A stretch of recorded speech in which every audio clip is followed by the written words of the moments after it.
Hey everyone, welcome to CLAT Point, India's most affordable law entrance prep institute।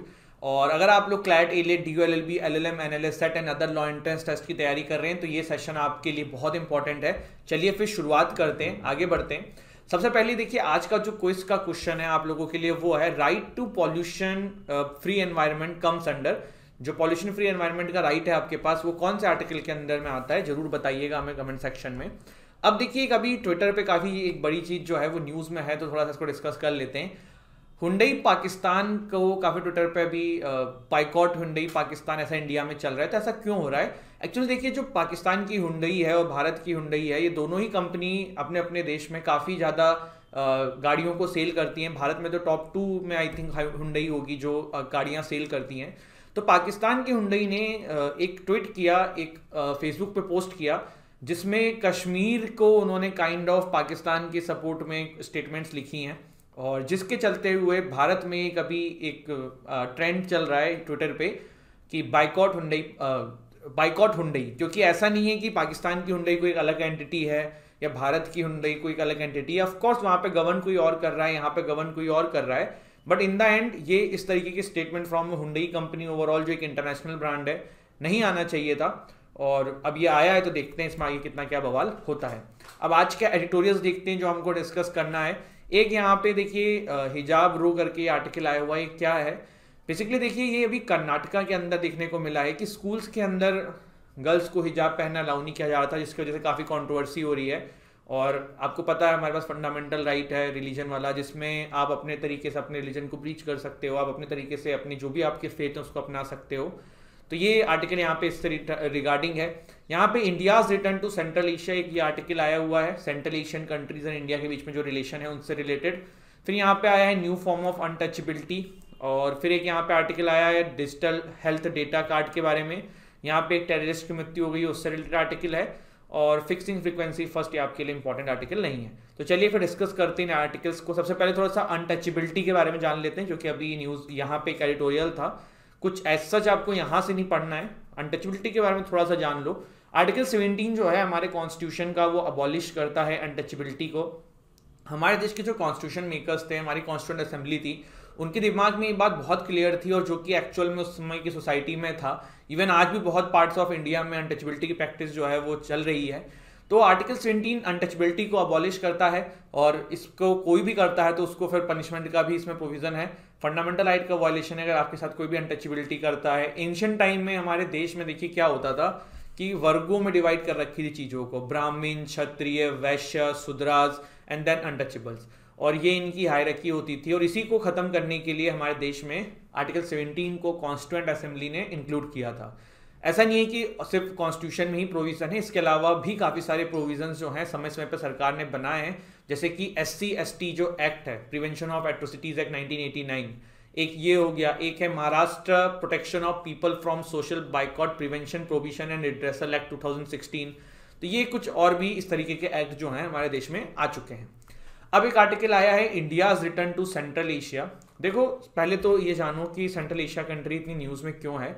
अगर इस बार गणतंत्र दिवस जो मनाया गया है हमारा 26 जनवरी जो मनाई गई है, अगर पूरे विश्व में कोविड के हालात सही रहते तो सेंट्रल एशियन कंट्रीज के हेड्स को हमारे देश ने इनवाइट किया था एज ए चीफ गेस्ट, जो कि एक प्रथा चली आ रही है कि आप रिपब्लिक डे में किसी बाहर के लीडर्स को इन्वाइट करते हैं, पर वो चीज़ नहीं हो पाई ड्यू टू कोविड। उसके बाद एक वर्चुअल समिट हुई central Asian countries and India के बीच में, जिसमें काफ़ी सारी बातें सामने आई। देखो सेंट्रल एशियन कंट्रीज के साथ एक प्रॉब्लम है, आप इस मैप को देखेंगे ना, आप एक चीज़ अनुमान लगाएंगे कि इन कंट्रीज के पास लैंड लॉक हैं, ये इनके पास सी नहीं है, तो ये फिर दूसरे कंट्रीज पे डिपेंड रहते हैं ट्रेड रूट के लिए। जैसे कि इन कंट्रीज के साथ भी किसी को ट्रेड करना है तो ऐसा नहीं कि सीधे कोई सी है यहाँ पे पोर्ट पे ले आओ सामान पहुंचा दो, नहीं, इन कंट्रीज को भी दूसरे कंट्रीज पे डिपेंड रहना रहता है, और जो कंट्रीज इनसे ट्रेड करना चाहती है उनको भी दूसरे कंट्रीज पे डिपेंड रहना पड़ता है। तो जो वर्चुअल समिट थी उसमें जो मेन मुद्दा निकल के आया था वो कनेक्टिविटी इशू आया था, किस तरीके से जो सेंट्रल एशियन कंट्रीज हैं और जो इंडिया है इनके बीच में कनेक्टिविटी इशू को रिजॉल्व किया जाए। ये वर्चुअल समिट में चीज़ देखने को मिली थी। प्राइम मिनिस्टर नरेंद्र मोदी जी ने इस वर्चुअल समिट को होस्ट किया था, जिसमें 5 सेंट्रल एशियन रिपब्लिक्स कंट्री के जो प्रेसिडेंट थे उन्होंने जो है इसको देखा था साथ में, मतलब वो लोग भी आए थे। तो ये सारी बातें डिस्कस हुई। देखो सेंट्रल एशियन कंट्रीज और अगर आप भारत की बात करें तो दो ऐसे आज की डेट में जगह पड़ जाती हैं जहां से भारत को दिक्कत है, एक है पाकिस्तान, एक है अफगानिस्तान। ऐसा नहीं है कि भारत ने पाकिस्तान से पहले परमिशन नहीं मांगी है ट्रेड करने के लिए सेंट्रल एशियन कंट्रीज में, बट ये जो है इन्होंने हमें अलाउ नहीं किया। देखो भारत के पास प्रॉब्लम क्या है ना कि यहाँ पे पाकिस्तान है, यहाँ पे अफगानिस्तान है। पहले तो अफगानिस्तान में थोड़ी बहुत पकड़ भी थी, अब तो तालिबान आ गया है तो वो भी जा चुकी है। तो आप ये रूट के भरोसे तो नहीं रह सकते हो इन कंट्रीज पे ट्रेड करने के लिए, जिसी के चलते हुए हमने फिर ईरान में यहाँ पे छहबार पोर्ट हमारा डेवलप किया था और यहाँ से फिर हमने रोड के थ्रू ट्रांसपोर्टेशन ले जाने की कोशिश करते हैं। अब थोड़ा सा और जान लो what is central Asian countries. तो सेंट्रल एशियन कंट्रीज जो हैं आपकी देखिए यहाँ पे कैस्पियन सी से शुरू होती हैं, इधर रशिया से आती हैं, इधर अफगानिस्तान ईरान से ऊपर हैं, इधर चाइना और मंगोलिया से इधर हैं। ठीक है, तो ये इधर इधर जो मैं कर रहा हूँ ना ये ईस्ट वेस्ट नॉर्थ साउथ इस तरीके से है, आप समझ जाइएगा। साउथ से रशिया इन द नॉर्थ, ठीक है, और China and Mongolia in the east, इसके अलावा Afghanistan and Iran in the south, Russia in the north. तो ये सेंट्रल एशियन कंट्रीज आपकी हैं जो इनके बीच में पड़ती हैं। कौन कौन सी हैं? Kazakhstan, Kyrgyzstan, Tajikistan, Turkmenistan and Uzbekistan. ठीक है, अब देखिए भारत ने सेंट्रल एशियन कंट्रीज के साथ अपने ट्रेड करने के लिए जो नेटवर्क्स बनाए हैं, ऐसा नहीं है कि हम प्रयास नहीं कर रहे, हमने काफ़ी प्रयास किया है। जैसे कि एक Turkmenistan, Afghanistan, Pakistan, India gas pipeline, जिसको तापी गैस पाइपलाइन भी कहते हैं, बट इस गैस पाइपलाइन की एक समस्या जो हो गई है वो हो गई कि ये पाकिस्तान से गुजर रही है। ठीक है, तो ये आपकी तापी पाइपलाइन तुर्कमेनिस्तान, अफगानिस्तान, पाकिस्तान और ये आपका फिर इंडिया।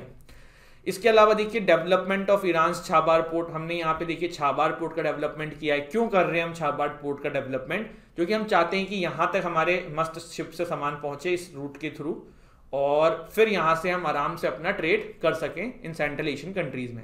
इसके बाद है जाराजन डेलारम हाईवे इन अफगानिस्तान। तो ये आपने एक अफगानिस्तान तक हाईवे बनाया है, लेकिन इसका भी एक प्रॉब्लम है। प्रॉब्लम ये कि अब जो है अफगानिस्तान में आपका तालिबान है। कहने के लिए हम कितना भी कह देंगे तालिबान जो है वो पहले जो था वो अब नहीं है, लेकिन है तो पाकिस्तान का ही भाई ना। बनाया तालिबान को किसने? ऐसा ही नहीं बनाया है, तो आज नहीं तो कल वापस साथ में तो खड़े रहेंगे ही।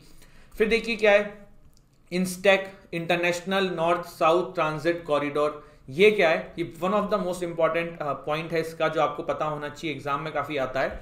भारत देखो पहले रशिया पे ट्रेड करने के लिए ना ये रूट अपनाता था, पूरा सी घूम रहा है, मेडिटेरियन सी घूम रहा है, नॉर्थ सी घूम रहा है, फिर बैल्टिक सी होते होते यहाँ पे सेंट पीटर्सबर्ग कहीं पहुंच पा रहा है। और यहाँ पे एक चीज़ और आप ध्यान रखिए कि रशिया के पास ना बहुत ज़्यादा ऐसे पोर्ट नहीं है जहाँ पे बर्फ़ नहीं जमी होती है ना, उनके मोस्ट ऑफ द पोर्ट्स में बर्फ़ ही जमी रहती है। तो ये कुछ ऐसे जगह हैं यहाँ पे जहाँ पे कुछ पोर्ट्स होंगे जिस पे बर्फ़ नहीं रहती है।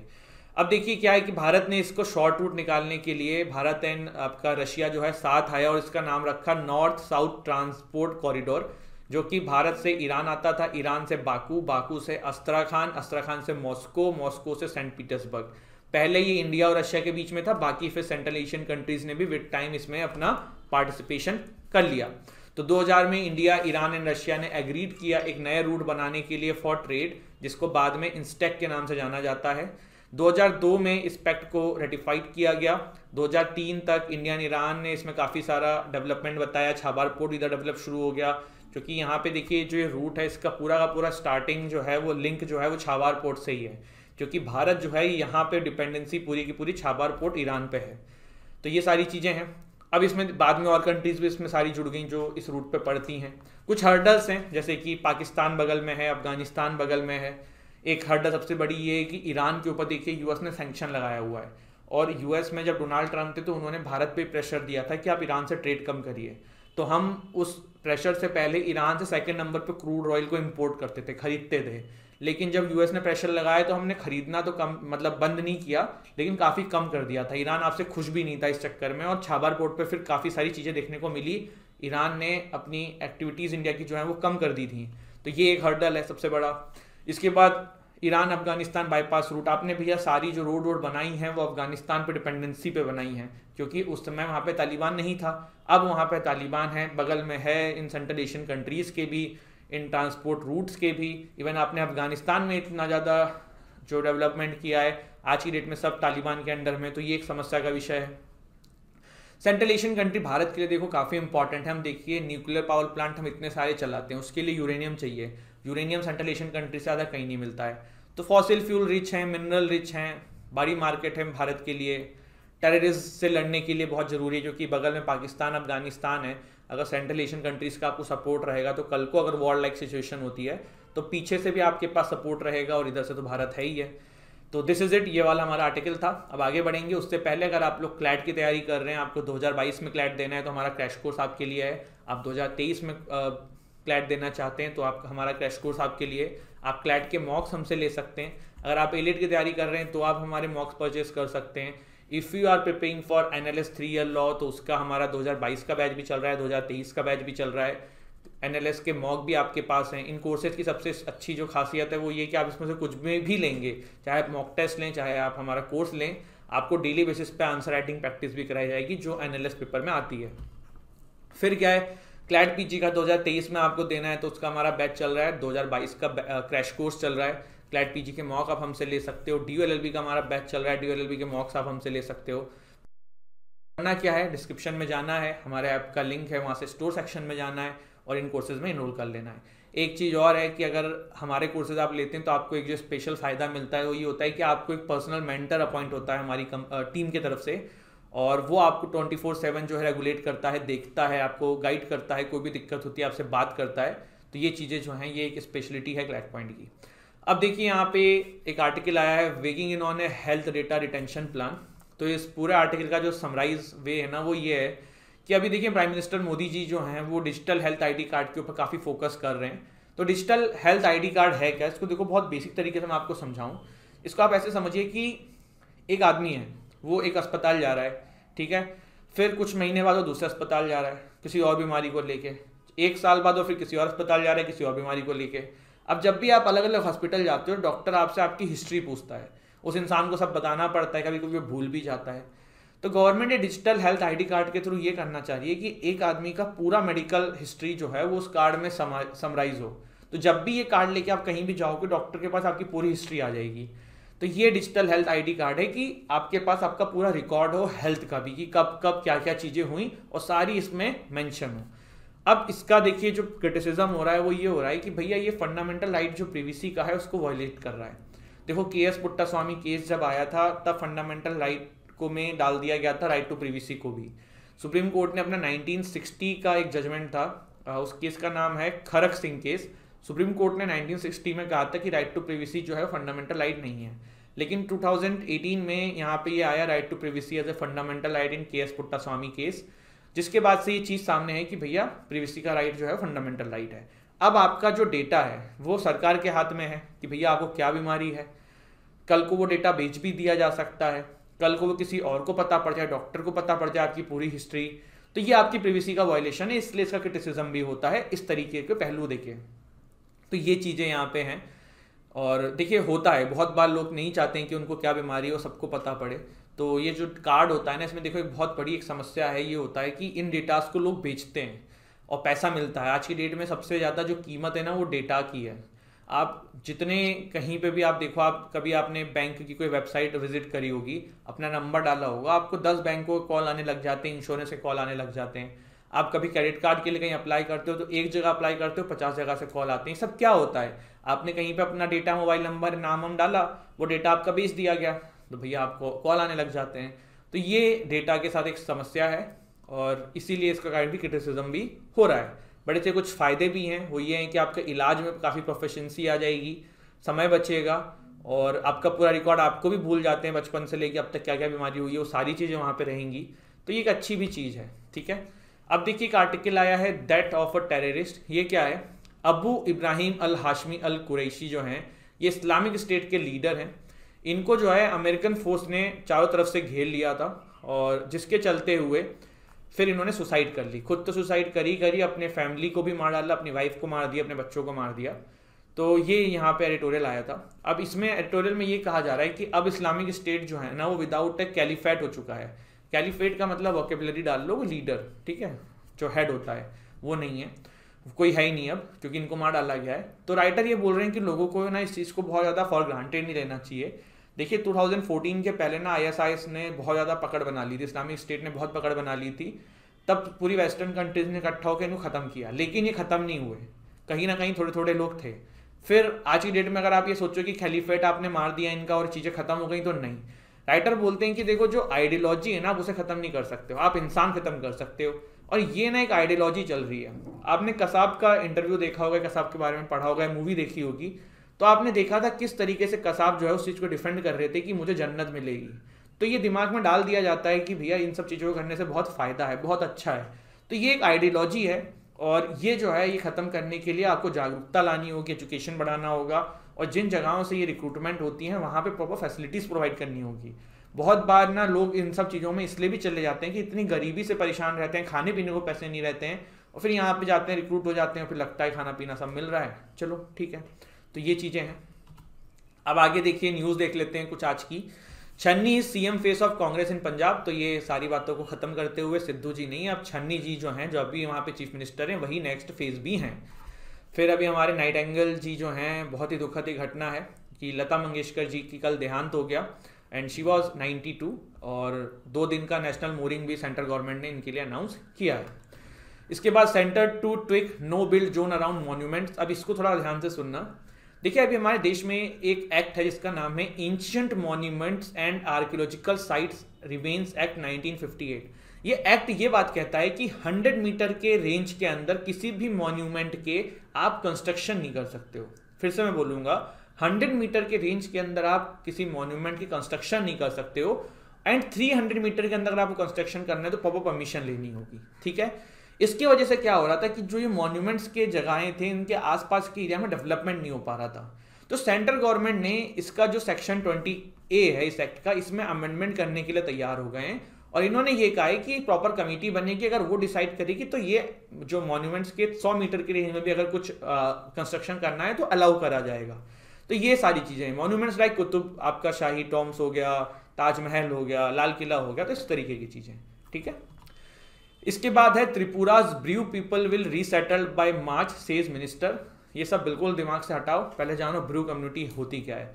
तो ये देखिए, एक ब्रू कम्युनिटी भारत में नॉर्थ ईस्ट एरिया में रहती हैं।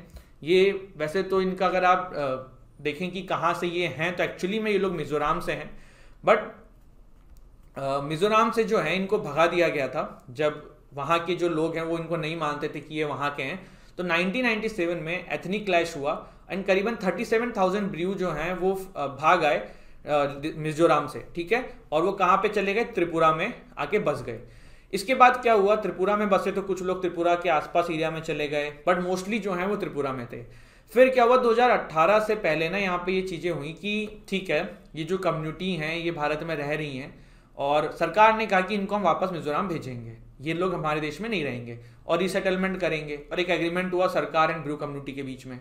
लेकिन 2018 के बाद भी वहाँ पे जो है भारत सरकार ने फूड सप्लाई एंड ऑल भी रोक दिया था, जिसके बाद ये आया था कि ब्रू कम्युनिटी के कुछ लोग भूख से मर गए थे। फिर काफ़ी क्रिटिसिज्म हुआ हमारी गवर्नमेंट का, और 2019 के एंड में आते आते, और 2018 के एंड में 2019 के स्टार्टिंग में फाइनली एक एग्रीमेंट हो गया। देखिए, 2018 से पहले की बात बता रहा हूँ कि चल ये रहा था कि ब्रू कम्युनिटी को वापस रिसेटल करेंगे आपका मिजोरम के अंदर। पर 2018 में जब ये इंसिडेंट हुआ, काफ़ी लोगों की मृत्यु हो गई, तो सरकार और वहाँ की स्टेट गवर्नमेंट, सेंट्रल गवर्नमेंट और वो ब्रू कम्युनिटी के लीडर्स जो हैं उन सभी के बीच में एक प्रॉपर सेटलमेंट हुआ, एक एग्रीमेंट हुआ।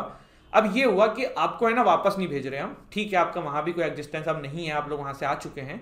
तो अब 600 करोड़ रुपए का सेंटर ने जो है यहाँ पे एक पैकेज अनाउंस किया कि इनको त्रिपुरा में ही जहाँ पे रह रहे हैं वहीं पर रिसेटल्ड करो। इनके लिए एक 2500 स्क्वायर फीट के ईच ब्रू फैमिली के लिए प्रॉपर जो है प्लॉट्स बनाए जाएं, जिसमें वो एग्रीकल्चर भी करें, रहें भी, और इसके अलावा 5,000 रुपये पर मंथ और राशन, इस तरीके की चीज़ें यहाँ पे चलाई गई। त्रिपुरा की वोटर लिस्ट में इनको इंक्लूड किया जाए। तो ये सारी चीज़ें हैं। ब्रू कम्युनिटी को सरकार ने पर्टिकुलरली वनरेबल ट्राइबल ग्रुप्स की कैटेगरी में डाल रखा है। पीवीटीजी क्या होता है? भारत में 75 ऐसी कम्युनिटी हैं जिसको पीवीटीजी में डाला गया है। ये वो ट्राइबल्स होती हैं जिनको और ज़्यादा अपलिफ्टमेंट की ज़रूरत होती है। सबसे ज़्यादा पीवीटीजी के अंदर उड़ीसा की कम्युनिटीज़ हैं, तो ये ध्यान रखिएगा, ठीक है। तो ये हमने देखा, और ये हमने देखा किस तरीके से मिजोरम से ये लोग भाग के हमारे नॉर्थ ईस्ट में आए थे। तो ये सारी चीज़ें जानी है। देखिए, मिजोरम के लोग जो हैं वो इनको एक्सेप्ट नहीं कर रहे थे, इसी वजह से फिर इनको आके यहाँ पे जो है नॉर्थ ईस्ट में आके त्रिपुरा में आके रहना पड़ा। नॉर्थ ईस्ट से मेरा मतलब है कि त्रिपुरा में आके रहना पड़ा। और उसके बाद फिर यहाँ पे प्रॉब्लम ये होने लगी कि भाई त्रिपुरा वाले भी एक्सेप्ट नहीं कर रहे हैं, मिजोरम वाले भी एक्सेप्ट नहीं कर रहे हैं, हम कहाँ जाएं। तो फाइनली फिर देखिए यहाँ पे रिसेटलमेंट करा गया है और इस चीज़ से इसको अग्री किया गया है। देखो, ये क्यों जो त्रिपुरा के लोग थे वो उसका अगेंस्ट में थे कि इनको हमारे यहाँ पे ना रखा जाए, या ब्रू कम्युनिटी का जो है हमारे एरिया में ना रखें और इनको वापस मिजोरम भेजा जाए। क्योंकि देखिए हर स्टेट का एक छोटा सा डिमांड होता है कि पहले भाई हम अपना तो खा लें, हमारे स्टेट के जो रिसोर्स हैं वो हमारे लोगों को तो मिल जाएं, फिर बाहर के लोग आके रहें। जैसे कि ये आपका म्यांमार क्राइसिस में जब हुआ था, रिफ्यूजीज आए थे वहाँ से, रोहिंग्याज आए थे, तो उनके लिए भी यही बोला जा रहा था ना कि बाहर के लोग क्यों आ रहे हैं। तो ठीक है, मिजोरम के लोग भी भारत के ही पार्ट हैं, लेकिन अब स्टेट में भी थॉट आ जाता है कि भैया चलो ना, ये पहले अपना स्टेट देखो, तुम हमारा क्यों देख रहे हो। तो ये वाला कॉन्सेप्ट जो होता है ना, वो यहाँ पे मामला खराब करता है।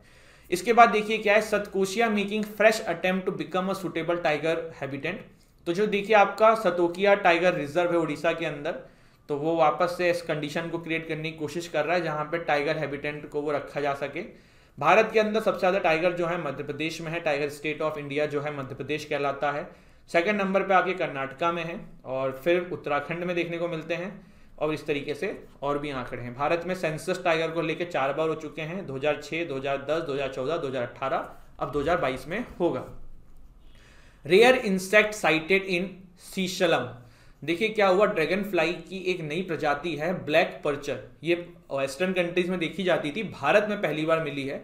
तो सैसलाम हिल रेंज जो है आपकी, वहां पे इसको देखने को मिला है। ठीक है, चलिए इसके बाद है supreme court two way between national security and judicial scrutiny. ये क्या मामला है, देखो बहुत बार ऐसा होता है कि जब नेशनल सिक्योरिटी खतरे में रहती है उस समय फंडामेंटल राइट के मामले आ जाते हैं। जैसे कि अभी जब आपको याद होगा एनडीटीवी चैनल ने लाइव टेलीकास्ट पठानकोट अटैक का कर दिया था, और बाद में ये पता पड़ा कि उसी न्यूज़ चैनल के थ्रू टेररिस्ट जो हैं सारी खबर रख रहे थे।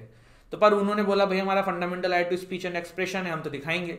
तो सुप्रीम कोर्ट जो है ना वो यहाँ पे यही मतलब डिसाइड करने वाली है, इसी पे मामला अटका हुआ है कि क्या जब नेशनल सिक्योरिटी की बात हो, देश की सिक्योरिटी की बात हो, तो सरकार ये जो फ्री पास कर सकती है क्या इन फंडामेंटल राइट के कुछ मैटर्स के ऊपर, जो कि काफी हद तक सही भी है। क्योंकि जब नेशनल सिक्योरिटी खतरे में होती है ना, उस समय अगर आप फंडामेंटल राइट्स को भी देखने लग जाओगे तो बड़ी दिक्कत हो जाएगी। जैसे कि यही एक एग्जांपल है कि कितना गलत हुआ कि भारत का एक न्यूज़ चैनल की वजह से आपको देखने को मिल रहा है कि पाकिस्तान के लोग जो बैठे बैठे पूरी इन्फॉर्मेशन प्राप्त कर रहे हैं।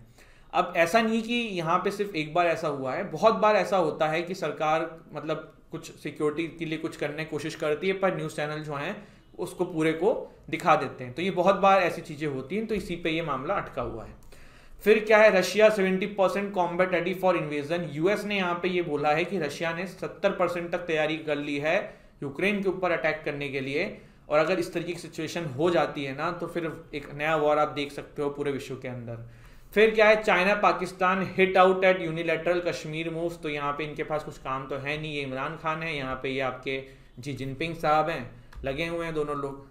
जी जिनपिंग साहब पाकिस्तान को लूटने में लगे हुए हैं, और पाकिस्तान के जो इमरान खान है वो अपनी लाइफ को अच्छा करने में, लूटने में लगे हुए हैं। जो थोड़ा बहुत पैसा होगा वो बना रहे होंगे, फिर फ्यूचर में उड़ाएंगे।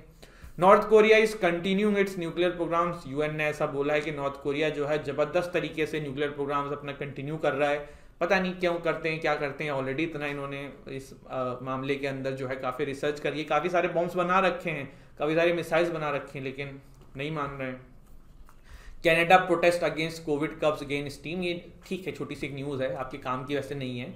हुआ क्या है, कनाडा ने ये कहा कि जो ट्रक ड्राइवर्स हैं जो सामान को ट्रांसपोर्ट करते हैं, डबल वैक्सीन नहीं लगा पाएंगे। अगर डबल वैक्सीन नहीं लगाएंगे तो वो फिर ट्रांसपोर्टेशन में काम नहीं कर पाएंगे। उसी के चलते हुए काफ़ी ज़्यादा यहाँ पे बवाल हो रहा है। तो आज हमने ये सारी आर्टिकल्स देखे, हमने यहाँ पे चाइना पाकिस्तान वाला देखा, रशिया का एक मामला देखा, फिर हमने नेशनल सिक्योरिटी जो है जुडिशरी डिसाइड करने वाली है कि उस समय फ्री पास कर सकते हैं क्या फंडामेंटल राइट्स को। एक नई प्रजाति ब्लैक पिचर जो है वो देखी, संतोषिया टाइगर रिजर्व के बारे में जाना जो उड़ीसा में है। हमने ब्रू कम्युनिटी के बारे में अच्छे से देखा है, और यहाँ पे हमने ये 100 मीटर वाला कॉन्सेप्ट देखा। देन हमने यहाँ पे एडिटोरियल देखा, डेथ ऑफ ए टेररिस्ट। हमने यहाँ पे डिजिटल हेल्थ ID कार्ड के बारे में जाना। आप हमारे कोर्सेज में चाहें तो इनरोल कर सकते हैं, मैंने तरीका बताया है, नीचे जाइएगा डिस्क्रिप्शन में ऐप का लिंक है, वहाँ पे स्टोर सेक्शन में जाइएगा, कोर्स को परचेस कर लीजिएगा। आप हमारी वेबसाइट भी विजिट कर सकते हैं इफ़ यू वांट, वहाँ से भी आप कोर्स परचेस कर सकते हैं। फिर हमने यहाँ पे central Asian countries and India के बारे में जाना, कुछ रिलेशन देखे, आज का एडिटोरियल देखा, आर्टिकल 17 अनटचेबिलिटी के बारे में थोड़ा सा जाना, और आज का क्विज का क्वेश्चन मैंने आपको दे ही दिया है। तो this is it guys, this is हमारा आज का सेशन। अगर वीडियो अच्छी लगी हो तो लाइक कर देना, चैनल को शेयर करना अपने मित्रों के साथ, वीडियो को, चैनल को सब्सक्राइब कर लेना। एंड टेलीग्राम पे इसकी PDF मिल जाती है, टेलीग्राम पे हमारी क्विज भी डेली डलते हैं, तो आप उसको फ्री ऑफ कॉस्ट, वो इनिशिएटिव है हमारा। एंड जनवरी 2022 की राइज मैगजीन जो हमारी मंथली करंट अफेयर मैगजीन होती है वो हमने निकाल दी है, टेलीग्राम से आप ले सकते हैं, या फिर हमारे ऐप से भी फ्री स्टडी मटेरियल में जाके उसको डाउनलोड कर सकते हैं। तो thank you so much guys, जय हिंद, जय भारत।